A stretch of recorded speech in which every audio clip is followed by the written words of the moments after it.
3, 2. Waking up this morning, you see that Tom Brady retired.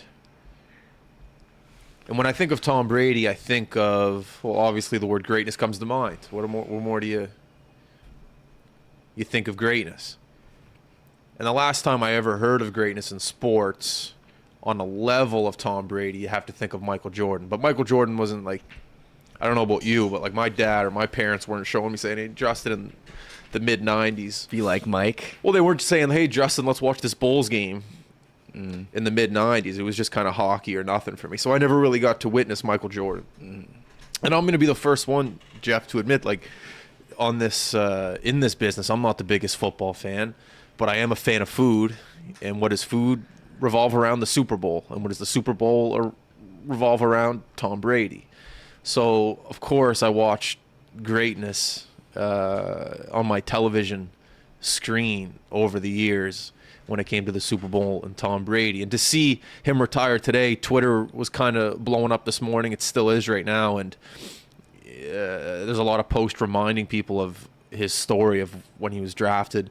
What was it, 6th round, I think someone said, on the 6th round? 199th overall, 6th round. And I think about how he maintained his greatness over the years. And I think it's from essentially having the mindset of an underdog. Because you can say when he got drafted, he was an underdog, 6th round. Oh, yeah. He went up to Mr. Kraft's hand and said, I'm the best decision this organization will ever make.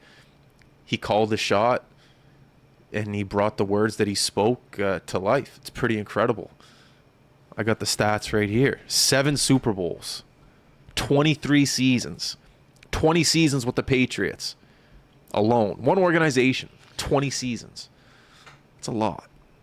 You got to be pretty good. 5 Super Bowl MVPs, 3 league MVPs, 15-time Pro Bowler, 677 total touchdowns, 89,214 passing yards.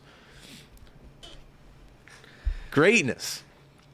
And I think it all comes from an underdog mentality, even in his 23rd year playing for the Tampa Bay Buccaneers. It's kind of cool to see that at that level. And I don't know if we'll ever witness something like that again. That run. 7 Super Bowls. Like, no disrespect to any other incredible athletes on this planet. But I remember that comeback against Atlanta. There was a part of me at half, like after, I don't know who was performing at halftime, but after that performance, I just almost shut it off. They were down by like 20. Do you remember where you were? Yeah, I was in my parents' place probably. Okay. No big Super Bowl party? No.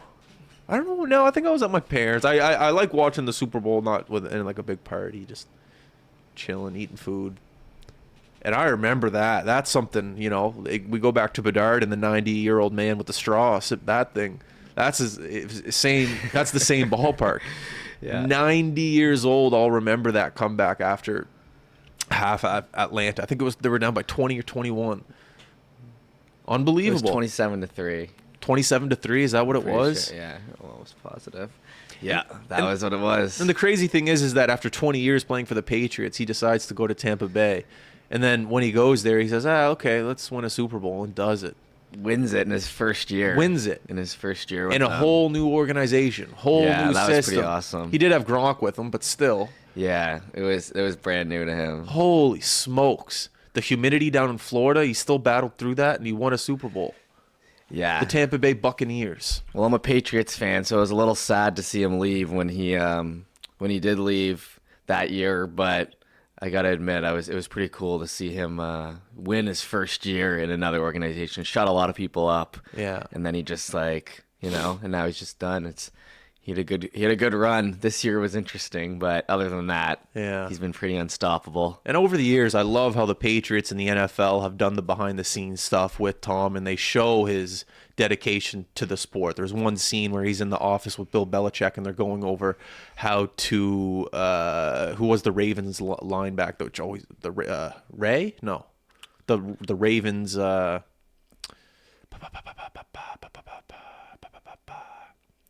Football fans are like, Justin, you idiot, right now. Tom Brady said he was the hardest player to ever play against. Okay. It wasn't, oh my God. Ray Lewis? No, not Ray Lewis. Just one sec. I'm not finishing this story without getting his name. Ravens. defensive back. He's now the defensive coordinator for the Texas Longhorns in the NCAA. Okay. Baltimore Ravens, depth chart, defensive back, NFL. Just going down the rabbit hole. Time. No, I got to figure this out. Oh, here it is. Ed Reed. Okay. So they're figuring out how to manage Ed Reed, and it's him and Bill Belichick just going over different type of scenarios and how to break down and how to fool him and how to get by his coverage. And it's just unbelievable. I think at that point he might have had 4 Super Bowls, and he's still studying like he's a freshman in college on trying to beat the test, get an A in the exam. Unbelievable. In a world of, I guess this is a true statement, in a world of mediocrity, where mediocrity is celebrated, I guess you could say, to lose an individual like Tom Brady, I don't know, it's kind of sad. You hope the next up-and-coming great one has that mentality of an underdog. It is interesting because it's like, how many sports can you name where the greatest player of all time was someone who wasn't touted to be the best player. He wasn't a prodigy from when he was a kid, like Gretzky. He was like, everyone knew he was great. LeBron was drafted out of high school. Everyone knew LeBron. Jordan. I wouldn't say Jordan came into the NBA. I guess he got drafted third, but his mentality is similar to Brady's.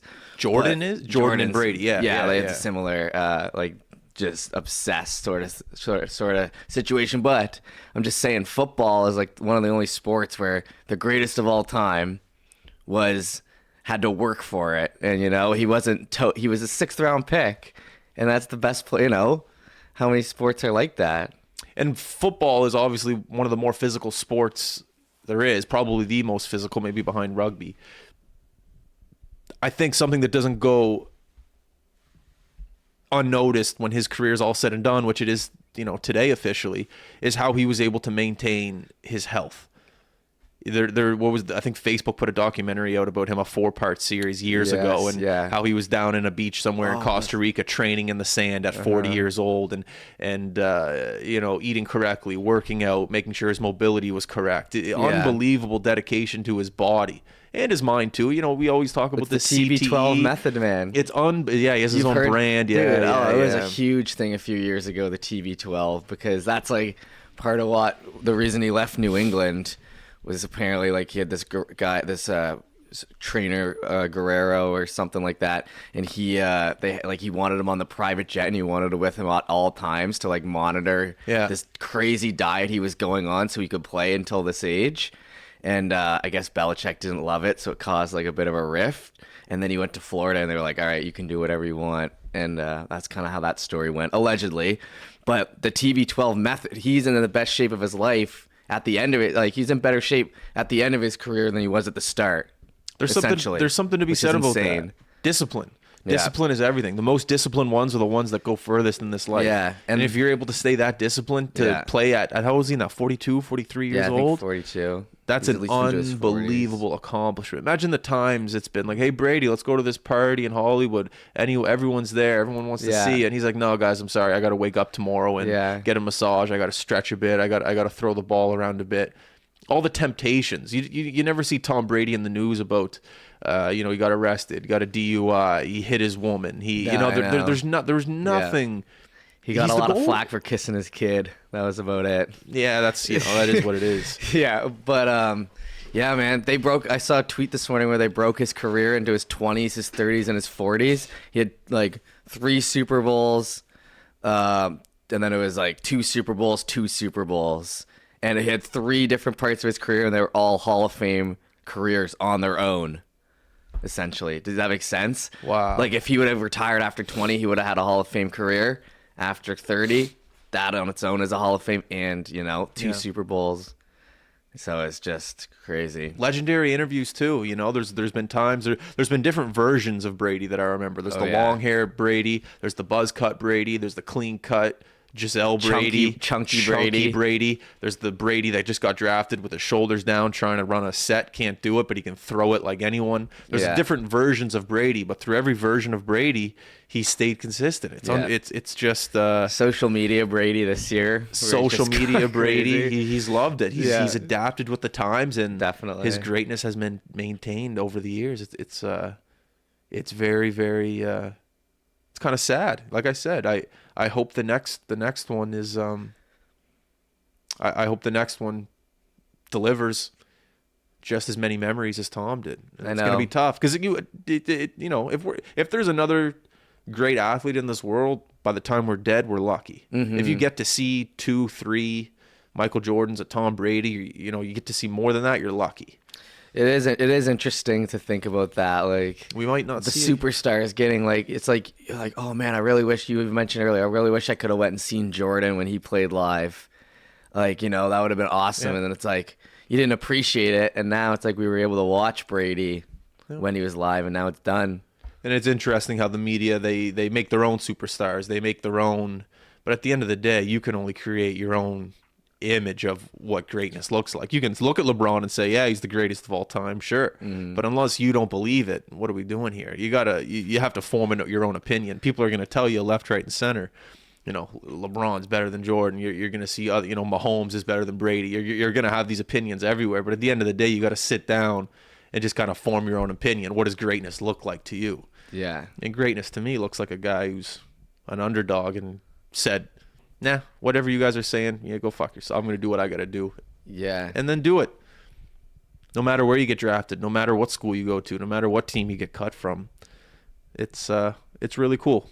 And I hope it happens again. If not, I'm cool with watching Brady highlights for the rest of my life. It's interesting to see the football, because football, you got to build a legacy. Like, we won't know who the next Brady is for a long time. And then you compare it to hockey, and it's like we're getting all excited for Bedard because we know he's going to come into the league next year and be a top 10 player. And it's like, in football, it doesn't work like that. The stars are born over the course of 20 years opposed to one. Yeah, for sure. Right? So, like Sid's there. Like, definitely. Sid's top 3. But he was of all time. he was instantly he was instantly the guy. McDavid was instantly the guy. Yeah. You just But I always found that hockey was that sport. If you have talent, that's great. That can get you far. But if you don't have heart, you don't have work ethic, you'll fall. There's been so many guys I know of that could have gone to the NHL, but just didn't have work ethic, just didn't have that extra mode. And the blessing, I think, about Sid, I don't really know too much about McDavid's up. Like, obviously he was incredible, and he still is incredible. I only do my research on Sid when it comes to that, but you can definitely relate his work ethic is. You just here's the thing though, I'm not from Toronto. I'm sure if you're in Toronto, you hear stories about McDavid coming up in the gym in the summer and things that he's doing on the ice. And I hear more about Sid and the dedication that he has to the game and things that he puts in. And we get to benefit and see the rewards as we sit on the couch and eat a bag of chips. It's pretty crazy. I actually have a question about that. I was looking up old Sid Dartmouth Subway highlights the other day on YouTube. Just got curious about when he played back here. And there was a bunch of news stories from 14 years ago about Sid when he was a kid getting interviewed, CTV, CBC. Was it a phenomenon at the time? Did everyone know who he was already before he was drafted? But because my mom knew who he was, and she knew nothing about hockey, but she knew who Sidney Crosby was. I was too young. I had this conversation with Willie Paloff about that whole phenomenon. I was too young when he was playing for the Subways, and right. I never every now and then I'd hear something on the radio, driving somewhere, this kid that plays for Dartmouth got 6 goals, and but you don't think anything of it. You're not thinking, you're just a kid. You're just worried about not that. You're not worried about this kid from Dartmouth. So the phenomenon, I was too young, but I did talk to Willie about it, and he said it was intense. He said the interview requests were really, really high at too young of an age. 8 years old, just young, just really young, insane. And to be able to deal with that and come out on the other side and be normal, Sid's, from what I hear, just a normal guy. Didn't let it get to his head.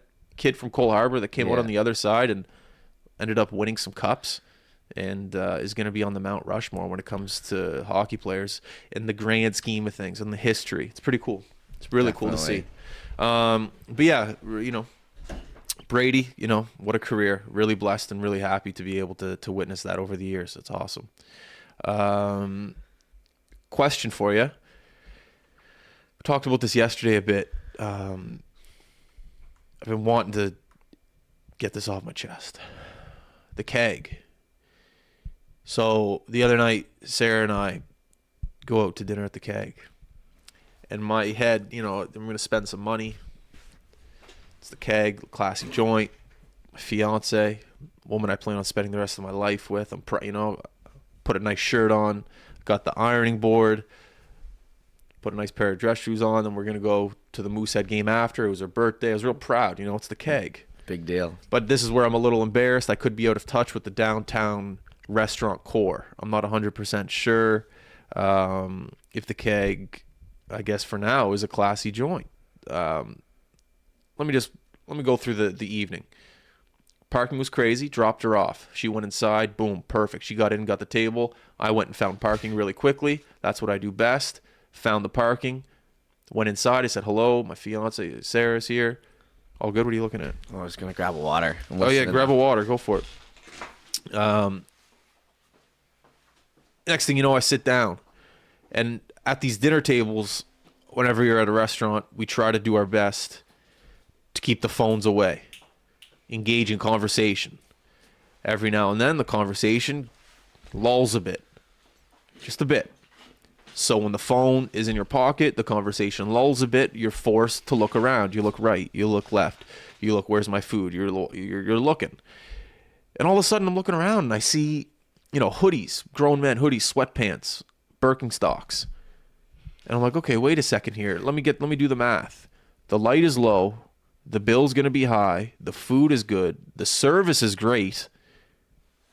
But yet I'm still seeing, hoodies, hats at the table, sweatpants, Birkenstocks, in the middle of the winter. So I was a little confused there about the classiness of the keg. What's it going to be? And to be quite honest with you, I was embarrassed. I thought, when I got the bill, the food was great. The bill was high. I was like, a classy joint. Look around, not so much. So I was a little embarrassed taking her there. It is what it is. I'm going to move on from it. And then, we went to the Moosehead game after. And did she say anything? no, it's only me that I felt like yeah. Sebastian Mascanicalco. Okay. He has like a bit about classiness these days and people wearing flip-flops to the airport. I felt like him for a bit. I felt like, I feel like you kind of have expectations for people.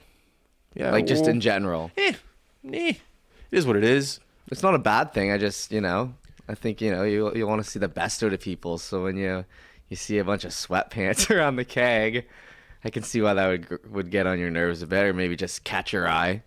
Yeah, it caught my eye for sure. Yeah, I was blown away because everything else made it seem like it was a, classy joint. The keg, going to spend some money. Nice New York strip loin. It's good stuff. Where is it located? Right next to Scotiabank Center, right across from the Prince George Hotel. Okay. And then I honestly got home from after that Moosehead game and just started doing research on like other steakhouses and where we actually should have gone. I was like, oh man, the guy. Amano. But that's the thing. I feel bad because it was great. But... Everything. The food was great. The service was great. The lighting was great. I found great parking. That has nothing to do with anything, but everything was great. But I just loved it was just the crowd. The crowd wasn't the crowd. It was just, it is what it is. You call me whatever you want to call me, but my God, if you're going to go to a restaurant and spend, $150, whatever it was. Yeah. Chuck a pair of jeans on. If you were to look at 5 people, how many of them were actually dressed up in the keg? If I would look at 5, there was probably 3 guys dressed up. Okay. It was like that. And then 2 guys with hoodies, sweats. Like a hat on, yeah. Flops. I only saw 1 flop. I won't lie. 1 flop. But 1 flop made it feel like it was 10. Definitely. But you've heard of like the Bicycle Thief and the other like really fancy places downtown, right? I know, but my thought process was the Moosehead game's right next door. We'll head right next. There's no need. We just walk over. Or you could go on a nice winter walk along the waterfront and then walk up. Freezing. Just freezing thinking freezing. about that right now. Yeah. Anyways, I was a little blown away by that, but at the same time, we don't go out to eat often downtown, so I was a little embarrassed. Like I said, I was like, oh man, I thought I knew what I was doing. No. I got no idea what I'm doing. Mooseheads were good though, eh? They're buzzing, man. Highest ranking of the season for them. Dude, Third we in went the there. country. There was 9,069 people there. Unbelievable. The place was rocking. Awesome. Not as like World Junior was rocking, but like it was rocking. They were playing Cape Breton too. It was a great game. We left in the first, but we went home and I was listening to it on the radio, and it was all unbelievable. The reason why I left in the first, I was too full from everything from the keg. I was falling asleep. That's how you know you're getting old. Went home, did a little bit more research on some nicer restaurants in Halifax, and then now we're sitting here. But overall, it was cool. Like, I'm not gonna complain. It was just like, every now and then I just looked around and it was like, oh, what is that guy doing wearing a hoodie? Yeah. But hey, it is what it is, and we're gonna move on from it, and I'm not gonna let it ruin this podcast. What are you gonna do next time? Differently. Man, we just renovated our kitchen upstairs. There's more stuff that we just got done. And I love cooking. I love staying in. We just got a new TV. I love staying in and just being comfortable and cooking and having people. Dude, it's just, you're officially an old man now. That's what you desire, staying in. When I go out, when I leave the house, I'm putting my faith in other people's hands. It's not up to me. When I leave the house, I'm going, okay, now it's up to other people to make sure that I have a good night. And I don't like putting that trust in other people. I like keeping the trust in my own hands. If I want to have a good night, I'm going to cook my own steak. If I want to have a good night, I'm going to make my own mashed potatoes. If I'm going to have a good night, I'm going to celebrate how I want to celebrate. If I go out and I leave my front step, I'm putting my trust in other people's hands. If I go to McDonald's and there's a hair in my burger, that's my fault. That's 100% my fault. I decided to go to McDonald's and trust someone else to make my burger, and there's a hair in it. I'm not going up. Excuse me, there's a hair in my burger. Yeah, it's my fault. I think that's kind of just it is what it is. I think that's just, you're a boss too now at this point. Like, each day you give people direction, so I think you like to just be in control of your own. Yes. Of what you can be, it's what you're used to. Yeah. So you don't like going out and then like having someone you have no relationship with having bearing on how you feel. 100%. Right? Yeah. I take ownership for every aspect of my life. Yeah. It's one thing if someone lets you down, but if it's a random person, you're fuming. Yeah, but hence why I like to stay. This is my nest. I'm good here. But they always, there's a true statement out there. Get outside of your comfort zone. You have to. Yeah. And I'm well aware of that statement. You have to get outside of your comfort zone in order to do anything in this life. I get that, and I'm well aware of that. I know how to adjust into uncomfortable situations.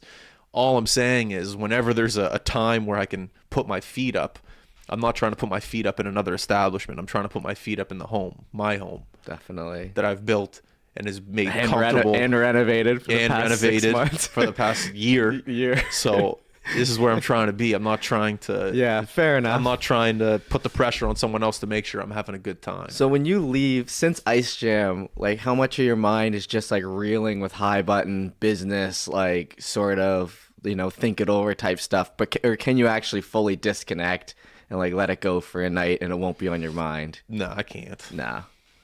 But at the same time, I don't mind. It's like, I remember when I used to, work a job, and it was great. Here's the way that's a good question. So when I used to work a job, you go to the job, you're dreading going.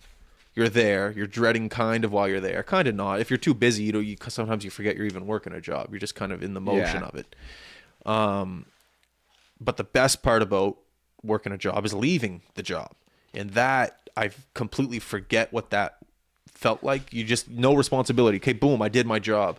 I know I just earned, $100 for the day. I know that I can go home. No one's going to be calling me saying, Justin, why didn't you do this when you were at the job?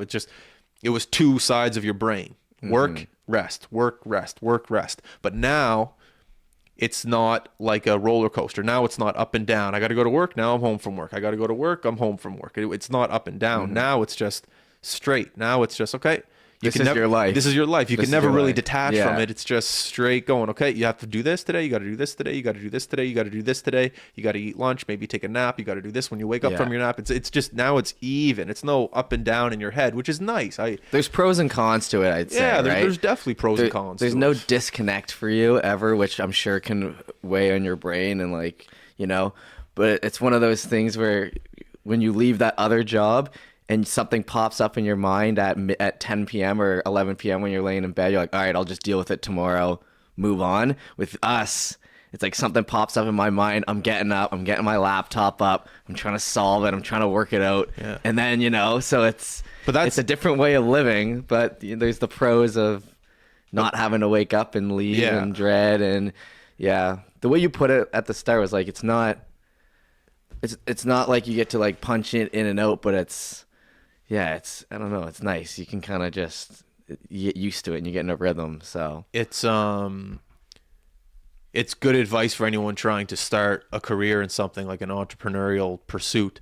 Don't pick something that you're not naturally good at. Like when I was working at the bank and someone's like, Justin, you got to go count all those dimes back there and put them into these little roller things and shit. It's just like, all right, I'm not passionate about that. I'm not going to work that hard at it. If someone calls me and tells me to do that, I'll do it, but I'm not going to be happy about it. But with this, there's really not a whole lot that can come my way where I'm not like, oh, okay, sweet. Yeah, I don't mind doing that. Like you're just willing to go that extra effort because it's already part of your DNA. If you love Play-Doh and you know that someone bought a Play-Doh sculpture off you and it's due Sunday night and you got the order in Sunday morning, you're just sitting there like, okay, I'm not really looking forward to doing this, but I'll do it because it comes naturally to me. I do love it at the end of the day. I'll get the sculpture done and give it to the client by Sunday night. Mm-hmm. So it's just like pick something that's already naturally in your DNA, because when it comes time to really, really working at it, you won't be as pissed off as doing something that you don't want to do.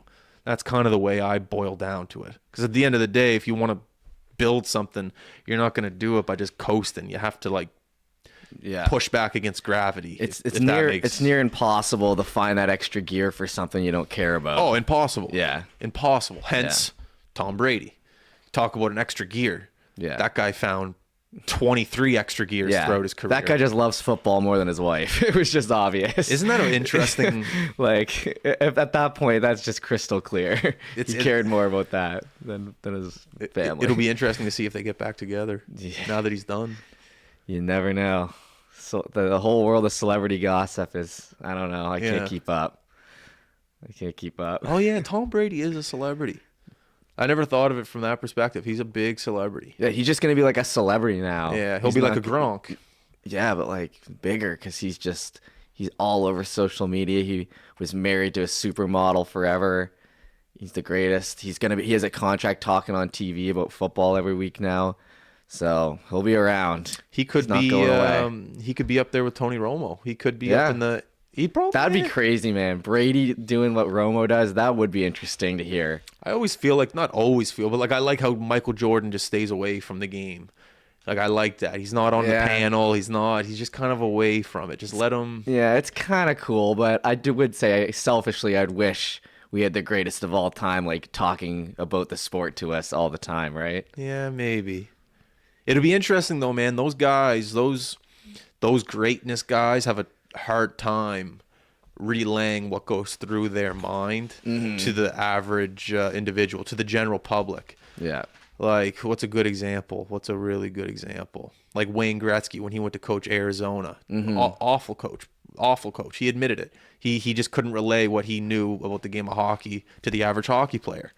Michael Jordan just stayed away. Maybe he can relay it to some people, but coaching and giving your knowledge to the average basketball player might not work because he can't teach what he did. Jordan did it the best. He owns the Charlotte Hornets, but he just has like zero involvement with them. He sits like on the bench. He with doesn't the do any coaching or anything like that. He's just. People always used to call him the most disconnected owner in sports because he just never talked about the Hornets. But he's got it figured out. Yeah, it'll be. I've always wondered what that next move is for Sid after the game, if he stays involved or not. Maybe he'd have like an ownership role like Lemieux. Lemieux's there, but he's not really there. He's just kind of there. He floats around. Yeah. It post professional sporting careers have always interested me due to the fact that a lot of these guys that retire in the grand scheme of things are young. Like Brady, yeah, sure, he's old, but in the grand scheme of things, he's 42. Yeah, It's not. It's like you got to pick a second career. They talk about that on Chicklets all the time. It's like the hardest moment for a hockey player's life is when they retire and they're like, okay, what's next? We talked to Mason about it. You know, he's fresh into that. This is his first couple months into being done with hockey. You know, so you're just like, okay, well, what are you interested in? And you basically got to learn to walk again as an adult when you're in your 40s. Like, you know. It's a lot easier when you have a couple mil in the bank. It's an interesting perspective how, who did we have on here? Who did we have on here? A lot of people, but there was one guy we had on here. I forget who it was now, but he said he was in his hockey career, but he was planning for the next step of his career after. Mm-hmm. Anyways, it's just a great idea. Unless you're making, big money in the NHL, you don't really have to worry about the next steps of your career. But if you're going through an NHL life or a professional athletic career and you're only making $1 million, $500,000, 750,000, don't get me wrong, that's still a lot of money. But when you're making that money, you believe that you live that lifestyle and that it could last forever. Mm-hmm. I don't know. Maybe some athletes are good with their money. I don't know. I don't think so. Yeah, well, maybe not. Some of them probably are, but vast majority of them, it's pretty well known. Yeah. But it's just nice. What I'm saying is it's nice to have an interest. Definitely. It's just nice to have an interest into something else. Yeah. Well, some people are better at their second post life. Like a lot of people are better at their post playing career than their playing career. Like Whitney is arguably a better podcaster personality than he was a hockey player. Biz definitely is. Biz was a fourth liner. Now he's the biggest guy in American hockey and even into Canada. So, these guys, and Greg Olson, he's a legend, but he's like a tight end who's now doing what Romo does. And it's like you never would have expected it, but some people are naturally good at it. So it's interesting. And the coaches, a lot of the coaches, they end up being fourth liners who go to coaching, Don Cherry. Those guys, they weren't legends, but they're just legends in a different field. Like a big part of it, like recognizing you're in the circle of professional sports is meet as many people as you can. Understand you have an opportunity for how many years you're there for and network your ass off. If people are coming up to you saying, hey, Justin, how's it playing in the NHL? You go, yeah, it's great, but what do you do? What do you do? Networking is so big, I find, when it comes to those small gaps and opportunities you have in your life, not just in professional sports, but whatever you're doing in life, and you have a little bit of momentum, or you have a little bit of chatter going about yourself, just use that as much as you can to network, because the other side of the fence, business might not be busy. Money might be slowing down, but at least you have these connections to go, hey, Jim, how are you? Remember that time we had that conversation 2 years ago in Montreal? Okay, great. What do we think about that now? Maybe there's something we can... There's just so many things that you have to be able to attach yourself to when you have a little bit of a buzz. And if you can do that well, you generally be all right in life. Well, you can definitely speak to that. I actually think about this sometimes. I feel like part of High Button success, with the streaming especially, and probably is the relationships that you're talking about, is the fact that you and dudes were decent hockey players and you knew a lot of people through playing, a couple Moose games. You played major midget, all that stuff. So those relationships, I didn't have any of those relationships. So it's your relationships that you had gave the opportunities for us to kind of build it in. Don't you think that? I don't know if it would have been as successful if you didn't have all these connections from over the years. I mean, relationships can only take you so far. It definitely helped. Having those relationships 100, and 50% helped. But at the end of the day, a lot of people in Nova Scotia have the same relationships I do. Let's be real. It's, it's not in the hockey world. Yeah. At the end of the day, it's just the work, man. It's the bullshit. And there's relationships I have now that I didn't have 5 years ago. And the only reason I have them now is because I worked my ass off. Not to get the relationships, but just to build something. Right. And if you work hard enough to build something and it's kind of cool, other people want to attach themselves to that thing that you built. And then that's another avenue to build relationships. But at the very beginning, yeah, for sure. Like getting some early podcast guests on. Yeah, that's kind of what I mean. And Yeah. like, yeah, I don't know, getting those first streaming contracts at the start of COVID. You know, you knew some of these coaches. You probably, you know, it's kind of like that. Yeah, it is what it is. What it is. So do you like the business aspect of it all at this point? Now that I see it every day, but I can see how involved you are, and it's changed a lot even since I've come on a year and a half ago. Do you enjoy that side of the business, or do you like the content creation, like that sort of side better? No, I do. There's parts of the business that I don't like, and there's parts of the business that I do like. Like, you know, like the payroll and the taxes and all that shit. Like, that's not fun, but it's just necessary. You have to do it, and we can't afford to pay someone to do that ticky-tack stuff right now, so I got to do it. But then there's also parts that I absolutely love, you know, networking with people from other parts of the country to go preview our product. That's a great thing. Figuring things out with Callum about the website and having that meeting with, you know, there's a lot of things that I love about the business, but there's also parts of the business that I have to do right now that, you know, I didn't get into this to do that. Oh yeah. You know, I didn't get into this. Definitely. I didn't get into this business to do certain things that I have to do now, which does suck, but I think that's the definition of growing pains. But there are things about the business that I am, you know, absolutely thrilled about that I get to do on a day-to-day basis. It's awesome. They're things that you dream about when you first start. Like, you know, back in the day when I used to sit in my mom's basement and go, what are we doing? Like, what is High Button Sports? It wasn't even called High Button Sports. It was just the High Button. And those were the days where you look back on and you go, okay, at least I'm not back at that state. Because there's days, you know, they're in this business, like right now in 2023, where you have a day where it's like, today wasn't the best day. You didn't get the most work done. But at the end of the day, I just think back to those days and go, well, at least I have work to do. At least I have something to look forward to. At least I know how to accomplish this goal. Because back then, I didn't even know what the goal was. I didn't know what the next day looked like. I didn't know where the next dollar was coming from. That definitely weighs on you, man, day to day. Well, it weighs on you when you're, like 25, 26, digging through your mom's couch for a toonie to find a pizza down the street, you know? Like, yeah, it weighs on you. So those are the moments that you look back on and you just go, could be worse. It could be worse. So to answer your question, yeah, it's a flip-flop thing. There's times where you have to do shit you don't want to do, but then there's also times where you're just like, thank God I get to do this. You have a purpose. Yeah, exactly. Every day there's a purpose, whether it goes good or not, like well or not, and whether it's a great day or a bad one, at least there's a purpose. Yeah, exactly. It's awesome. NHL All-Star Game. It's kind of corny. NHL is really leaning towards the Zegras, Michigan. Man, I got Speaking of business, my phone. Sorry, folks. The rule should be I put my phone away, but I'm not. That's my apologies. Okay, it is away. Fill the silence. I'll ask you. You're younger than me. The NHL is always trying to direct their product towards younger and younger people. What do you think about the NHL marketing aspect towards the NHL All-Star Game and everything that they're trying to angle the NHL towards? What are your thoughts on it?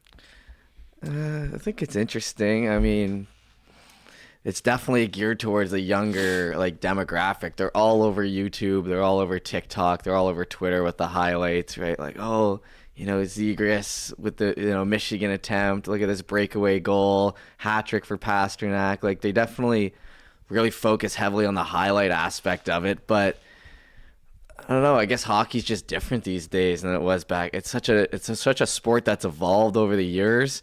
You look at baseball, football, basketball. That's been the same game forever. Yeah, there's no, true. You know, and then you look now. We can't even compare stats to the '90s because it's so different, and that was less than 25 years ago. So it's just kind of, I guess, the next evolution. You know, there's no tough guys. It's all about finesse. There's small guys in the league now. Speed kills. There's a fight every like 10 games now. So I guess that's how I look at it. How I feel about it, I don't know. Whatever gets people watching. Sometimes I get upset when I look at like when the U.S. media doesn't give hockey enough credit. because I just feel like it's the best sport and it's just the greatest, and it's just the best. And when I see the U.S. kind of like joke about it and don't really put as much effort into it, and it's clearly a number 4, it kind of upsets me sometimes. But then sometimes I'm like, oh, whatever. It's like it's their loss, and I understand it's a business, so now this is the way they're promoting, but.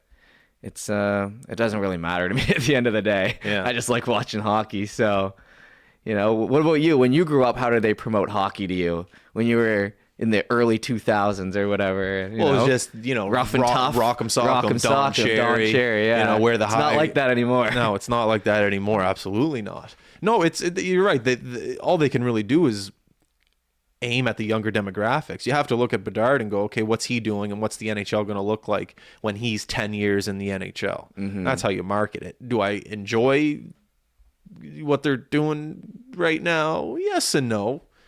There's parts that I absolutely love, and then there's parts that I hate. And the parts that I hate are very like the no helmets in warm up anymore. I agree. But at the end of the day, it's the things that I hate are just things that have sentimental value to me as a child and being able to watch. And as you get older and they start to take these things away, that's all I hate. I love the speed. I love where the game is going. I love the flashiness. I love the I love that the payroll's going up. I love that Nate's making 12 mil. I love that. It's like everything about the NHL is on an upward scale.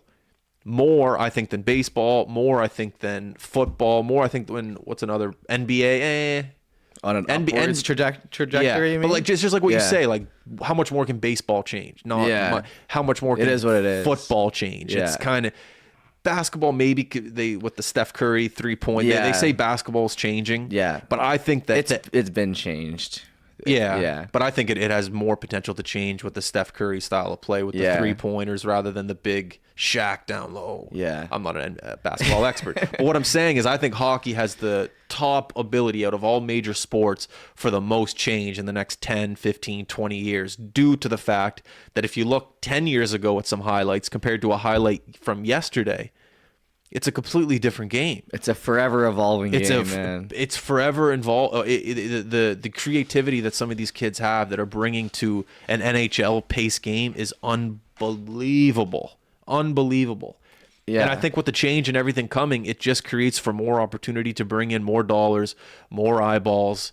And just at the end of the day, more change. The thing I just don't like about it is that with that change comes maybe a little bit more of a softer mentality, and at the end of the day, hockey should not have a soft mentality. It needs that grittiness. There's something about Torrey Krug when he played for Boston and he rammed the guy from St. Louis with his helmet off in the playoffs. Now you can't do that. You have to go to the bench when your helmet comes off. Warm-ups, no helmet. Your helmet has to be on. I don't even think anyone's allowed to, unless you don't wear a visor. Half shields. No, it is. Yeah, as soon as you enter the NHL, if you're in junior or college, you have to wear a visor. You can't wear. So like, there's little things like that I'm not a huge fan of. I love the grittiness. I've always loved the fighting. It's such a beautiful thing when two guys can get together, chuck a couple knucks, and then give each other a little tap on the ass and go, great fight. Where else in life? Maybe the UFC. The chirps, man. The chirps. It's the chirps. Huge part of it. Huge part of hockey. The chirps are incredible. I hope that. I don't think the chirps are in danger. No, the chirps are good. That's just human reaction. Yeah, that's just natural. You can't take away that. The chirps are fine. Yeah, and a big part of me also is kind of the Olympics. I love, Lemieux letting the puck go through his legs from a pass from Korea to give it to Iginla to score backdoor, or maybe it was the other way around. There's so many memories coming up from the Olympics of Team Canada just winning. Sid, Vancouver, the golden goal. When politics come into play, it can unfortunately ruin some things. But the Olympics, I definitely miss. Best on best hockey, I guess. We haven't seen best on best hockey since in like 5+ years since that World Cup of hockey they did. Yeah, we haven't seen best on best. And that would be fine. Like I don't get me wrong, I love the Olympics, but if the Olympics were substituted for that World Cup thing they did in Toronto, I'm completely fine with that. Because here's why I love best on best hockey, because that's where you really see the evolution of hockey. when Matthews and they were in that young guns team, McKinnon, McDavid, that team, that North American team, all you had to do was watch that team, and then that's where you saw the evolution of hockey come through. You saw Matthews stick handling and having his hands up here rather than down here when he's shooting. Evolution of hockey. Whenever you get the best players against the best players, that's where players try the hardest. That's where players basically become the best athletes that they're possible. They show the most. They show them that's where their greatness comes alive. Definitely. And so I missed that part of it too. Yeah. But at the end of the day, I guess it all just comes with time. There's really not much more we can do. It's interesting because people listening need to understand our perspective is we watch a lot of hockey on a week-to-week basis of all levels. Like I see 11-year-olds, 13-year-olds, 15-year-olds, 18-year-olds every single week, the best of Atlantic Canada, and then you go and watch the NHL and you see the best of that. So it's always just like interesting, I find, because I'll go the whole week watching all that minor hockey, and then I'll watch an Oilers game, and it's different skill levels, but it's the same game. Yeah. And we just have a very interesting perspective, I think, on hockey just because of our jobs, just watching 8+ games a week at this point, right? 100%. Like it changes. It's more than just like a game, like, oh, great, the Oilers are playing. It's like you study it and you just see it so much. I don't know. Yeah, you do study it without noticing. Yeah, it's like, you're watching the best. You'd be watching one of my Bedford games, and you're like, dude, these kids are great. You know what I mean? You're like, it's crazy how skilled these guys are, and we'll talk about that. And it's just like you don't pick up on that unless you find yourself watching. So yeah, I don't know. It's a good life though. It's a good life to be able to analyze hockey for a living. It's pretty cool. Yeah, and get to stream it, record it, however you want to look at it. It's really cool. And to be able to see the players move on. Like, you're streaming a kid in U15 and the next thing you know, he's in the queue. Oh, I'm pumped for that, it's like, man. it's cool. It's cool to see like the evolution of the company go that way. It's really nice. There's going to be a lot of players, right, that are on our streams that are going to end up doing big things. Cole Chandler, who's going to get drafted to the queue in the first round, hopefully this year. He was like, we were doing his Baron games in the middle of COVID when he was like 14 years old. Wow. And now he's going to be, playing in the queue. So that's like one career there. We've just seen on the High Button channel all his games pretty much. That's crazy to think about. Yeah. How much time are we at right now? 50 minutes. 50? Yeah. 5-0, baby. Predictions of the Super Bowl. Who do you have? The Chiefs will probably win. Yes. Where is the Super Bowl this year? Arizona, maybe? Oh, yeah, that makes sense. I think so. Arizona? Yeah. Okay, why do you like the Chiefs? I want the Eagles to win, but the Chiefs they're inevitable, I think. Yeah. I think they've got another Super Bowl in them. It'll probably be this year. I don't know. It's just one of those things you don't want them to. It's like the Lightning. I don't want them to win, but you just kind of knew for a few years they were going to get some wins. Yeah. And I think this is one of those years. I want Philly to win just for the Twitter afterwards, seeing people climb poles in the city just erupt. That's what I want. Just for the memes, pretty much. It's going to be a lot of Chiefs tears if they don't win, though, to the Eagles. These are two really big fan bases with great teams. Oh, yeah? Yeah. The Eagles, Philadelphia loves them, and the Chiefs have been the top of the league the past 5 years, so their fan bases are huge. And whatever way it goes, it's going to be interesting afterwards. I'm making Philly cheesesteaks for the game. I've been doing my research. Yeah, At home? At home. You Not gotta get no keg night? No, my God, are you kidding me? I got to get, there was one recipe I was watching yesterday. You got to get like a ribeye, you got to freeze it, and then once the steak is frozen, you have to cut it thinly. So you got to cut this ribeye thinly. Yeah. You have to make an option between Cheese Whiz or provolone. So that's one thing I have to work on this week. Do not do Cheese Whiz, man. I don't know, but Cheese Whiz is the classic, they say. That's. Do you like Cheese Whiz? I wouldn't say I like it. I can tolerate it. I guess so. It's but apparently the Cheese Whiz melted with the thinly cut ribeye with the white sweet onion on a nice baguette, soft baguette. Apparently it's out of this world. So that's one thing I have to work on this week. I have to do my research on if I want to go provolone or if I want to go Cheese Whiz. So that's one thing I'm going to work on, and I hope Philly wins. I know nothing about either team. There should be some podcasts out. Yeah, we're going to have Coleman on here for sure. Mm-hmm. But we'll have him on maybe the day preview. of. Yeah, Super Bowl preview. Yeah. It'll be a tough conversation for him because he's I know. The Bills mate, the I Bills haven't even Mafia. messaged him since the loss. Yeah, I should have reached out. That's a good call. I wonder if he's doing all right. He should be all right. They're used to losing. He's all right. He's don't also, say that. I think he's a Leafs fans too, so he's really, really used to losing. No, don't say that.